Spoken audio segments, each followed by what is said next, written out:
မင်္ဂလာပါတရားအောင်လွတ်လာမိထားတယ်ပေါ့နော်ကိုရှာမြောက်ဖြစ်နေရဲ့โอเคအဲ့တော့ကိုရှာမြောက်ဖြစ်နေရဲ့အကြောင်းရင်းကတော့ကိုအကြောင်းကိုမသိတာပေါ့နော်အဲ့တော့ကိုအကြောင်းကိုမသိတော့ကိုကဘာဖြစ်ချင်လဲဒီမှန်းချက်လေး target လေးထားမှရမယ်เนาะလူဆိုတာဒီမှန်းချက်ဖြစ်ရင်အောင်မြင်တတ်ပါတယ်เนาะအဲ့တော့အဲ့လိုမျိုးပေါ့နော်ဒီမှန်းချက်ကိုချသွားရင်ထားလိုက်အောင်အဲ့တော့အဲ့ဒီမှန်းချက်ပြည့်အောင်လုပ်ဖို့အတွက်ကိုဘာတွေလုပ်နေလဲ supporting ဖြစ်စေမယ်ပေါ့နော်အရာလေးတွေရှောက်ခွေးဖို့လိုပါတယ်နော်အဲ့တော့အတွေ့အကြုံလေးတွေပြပြရမယ်မိုးလေးအဲ့လိုမျိုးပေါ့နော်ကိုလိုချင်တဲ့ရည်မှန်းချက် target လေးတစ်ခုအတူတူပြရတော့မိုးလေးကတော့ဝင်ငွေပေါ့နော် income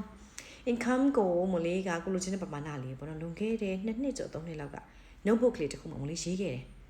အဲ့လိုမျိုးဝင်ငွေလေးလိုချင်နေပေါ့နော်အဲ့တော့အဲ့လိုဝင်နေရဖို့အတွက်ကိုဘာလုပ်နေလဲကိုမိုးလေးက online business လုပ်တယ်အဲ့တော့ online business လုပ်တော့အဲ့ဒီမှာပစ္စည်းရောင်းနေပေါ့နော်အဲ့ဒီပစ္စည်းကိုလည်းဘယ်လိုလုံရောင်းမယ်အားစာနီးလက်နေ plan နေချရတာနော်ပြီးတော့မိုးလေး online business တွေမှာကဘူးမိုးလေးက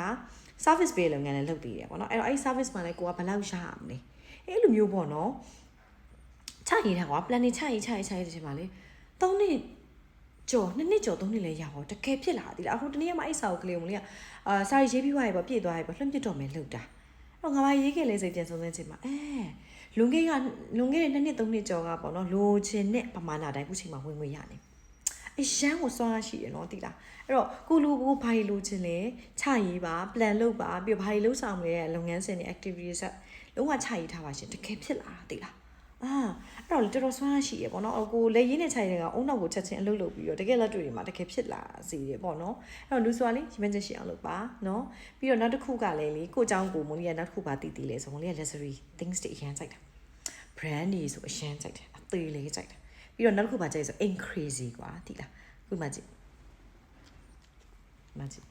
မလေးရင်တော့နေတဲ့ style မဟုတ်ဘူးမလေးရင်တော့အဲ့လိုအိမ်မျိုးမနေဘူးရင်တော့မလေးကအပွားကြီးမှနေတာပေါ့နော်အပွားကြီးမှနေတဲ့ဟာကိုအဲ့ဒါကိုတငယ်ချင်းတယောက်ကကွာဝေဖန်တယ်အဲ့ဒါကြောင့်လေကိုတိုးတက်လာလဲပါတယ်ပေါ့နော်အဲ့တငယ်ချင်းတွေခုချိန်မှာအရင်ကျေးဇူးတင်တယ်